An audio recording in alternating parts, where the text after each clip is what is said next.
Good afternoon, Amanda here with a quick and easy way to make a custom paper box. The box we'll be making today measures 3 inches on each side and has a lid that is 1 inch deep. Now before we get making the box, let me show you a little bit of crafty math that I put together. And this will help you determine the size paper you need depending on the size box you want. For the size paper for a square box, you add the width plus the height of the size box you want, and that will equal the size paper you want cut in a square. For example, my box, I wanted it to be 3 inches wide and 3 inches high, and so I needed to cut a 9-inch square piece of paper. Now for the lid, it works just a little different. I take the width of my box, which is 3 inches, add the height of my lid twice, plus an additional eighth of an inch. This allows for the lid to be just slightly bigger than the box so it slides on and off really easily, yet snug enough that it's not going to look all baggy hanging out on the top. So when I add those together, the piece of paper for my lid is going to measure 5 1/8 of an inch square. Okay, so let's begin by scoring our pieces. I have my 2 pieces of paper here, and all of the paper I'm using today comes from GCD Studios' new Sweet Tooth collection. So I start by scoring my box. Oh, if I can find my scoring tool, there we go. And I'm going to score at 3 inches, going all the way around, flipping my paper each time. And this will ensure that each side of my box actually measures 3 inches tall. Okay, so there I've scored my box.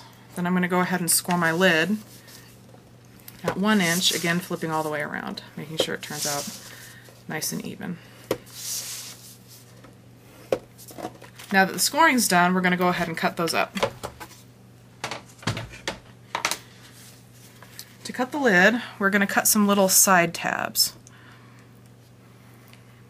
And I just do this freehand because these tabs are going to be hidden.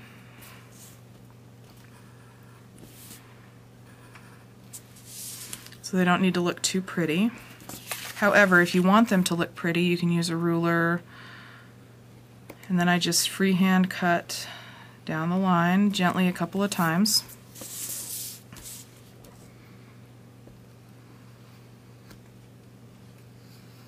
I found that if I cut too hard the first time, my blade tends to go wonky and my cut's not as straight. Okay, so I'm going to do that on all sides so that when my box is done, my box lid is done, my tabs are going to look like this. And then I'm going to do the same thing for the box itself.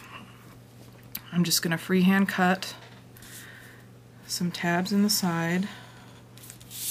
Okay, mitering the corners so that I don't have any weird paper sticking out of my box. So I cut it at these little angles. Again, just freehand.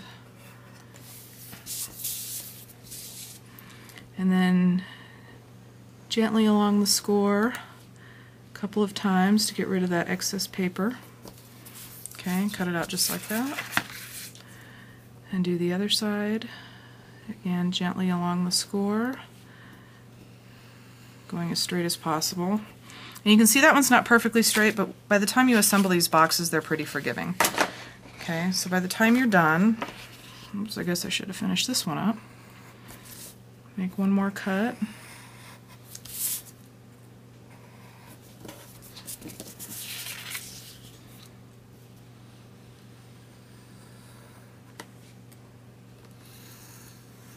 Okay, and then we're done. Then rather than using a bone folder, this paper is nice and sturdy, so I just kind of fold along the score lines. Okay, and then I lay it flat again, and I apply my glue runner along the tabs.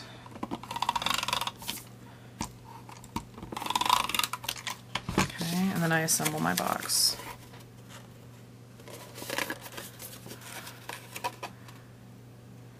Sticking the glue down each time.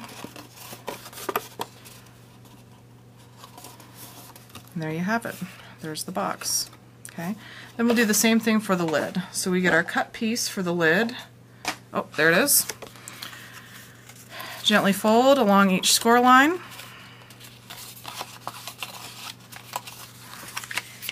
Adding my tape runner to the tabs.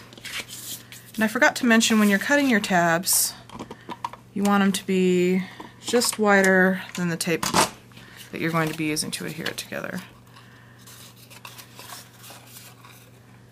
It's coming together nicely. And there you have your lid. And because I added that additional 1/8 of an inch, it should slip on the top of my box rather nicely and making for a good fit. Thanks for stopping by and watching today.